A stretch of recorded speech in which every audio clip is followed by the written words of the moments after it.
Hi and welcome back to my channel. So today's video is another what I eat in a day. It's the last day being dressed normal. If you've watched my long what I eat in like so many days I'd put up, you will know that me and Grace have had a little challenge.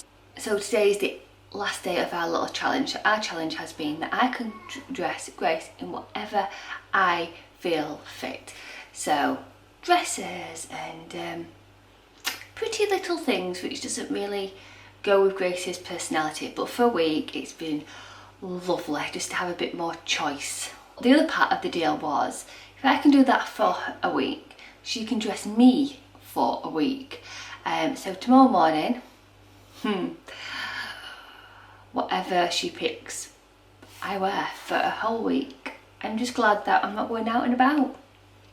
But it's a bit of fun and she's really excited about it. We'll see, and I've told her like, Mum's not like you, Grace, I can't wear belly tops, because some of my clothes in my wardrobe is like back to when I was like 20.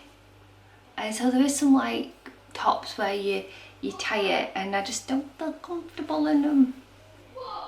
Anyway, we'll see what happens there. So let's get back to what I eat in a day. So I've got a black coffee with some sweetener in it. So today's breakfast is what I call my raspberry breakfast cheesecake. So it's got one caramelised biscuit which I've crumbled up, which is 2 sins, fat-free yoghurt which is free, some speedy raspberries which are speed food and free food, which are speed food.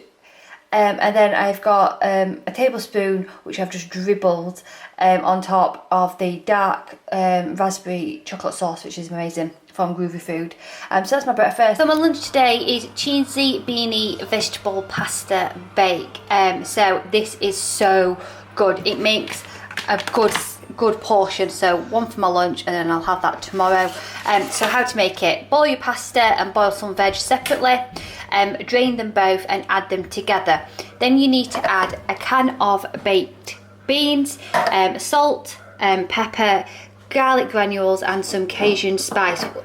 Do these as much as you want, so like I just sprinkle them in, and then place it in an oven proof dish and then sprinkle on your healthy extra A cheese, which I've done. Pop it in the oven until it goes all melty, and there you go. It is so comforting, so warm, and it's really tasty. So I'm having that with a black coffee with some sweetener in it.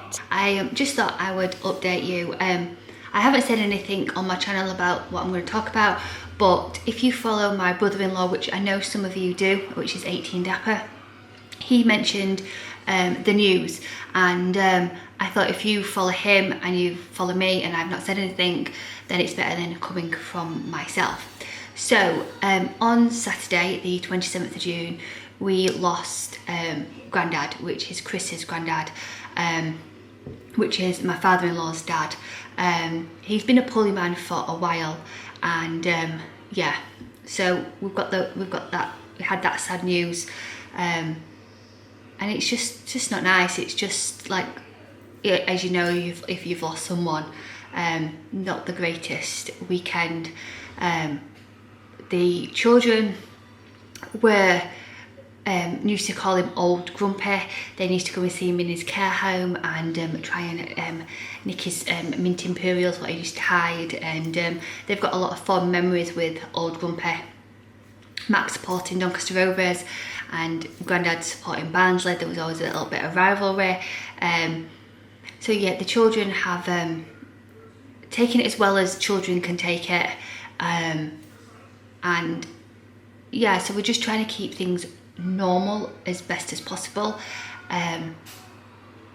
So just know that I'm doing these what I eat in a day, but there's that going off in the background. We've just been given the date of the funeral, so if I do go quiet for a few days, then you know why. Everyone's back up, everyone's going to work. We're just trying to keep it as normal as possible, and the funeral won't be like a normal funeral because obviously we've got the COVID procedures to follow, which is just going to be, funeral's already awful to go through, so going through it with like COVID procedures is just not nice. Also as well, I class Alan as a dad. I see Alan as a dad. He's been in my life for 20 years. He's just an awesome man. And not to be able to like hug him and say, I'm sorry for your loss, it's awful. It is awful. I know he's not the most like huggiest kind of person, but yeah, it's just you know, not nice, and on top of that having all this to go through. So that's, I thought I would just mention it now. So yeah, just know that there is that going on in the background. So I might seem all happy and larry, but it's just probably a way of keeping things normal for the kids, etc, etc. I didn't think it would, I knew it would affect the kids, but Grace mentioned it on a hangout to a teacher. They had like a circle time, and she said, how are you feeling? She went, I'm feeling okay and a bit sad, I lost all grumpy. For her to talk about it, you know. So there's the news. So I'm going to keep as normal as possible, but please bear in mind that there is like personal stuff going on. So tonight's tea is chicken topped pizza. So I've got a chicken breast, which I've got Cajun spice on, tomato puree and some passata, which is all free and speed. Then I have got it with bacon, which has got no fat on, which is free, mushrooms, which is speed food, peppers, which is speed food, topped off with my Healthy Extra A mozzarella. Then I've got sweet potato fries in Frylight, and then I've got a salad on the side, which is lettuce and peppers, and a teaspoon of the burger sauce. So that is my tea for tonight. So my evening snacks are a Fibre Now bar, which are 3.5 cents, and a black coffee with some sweetener in. So that is everything I've eaten today. Hopefully I get a good loss this week, and we'll see what I was last week on the scales in my little envelope. So yeah, I hope you've enjoyed it. As always, food optimizers, and in huge positive thoughts, Rachel. Bye!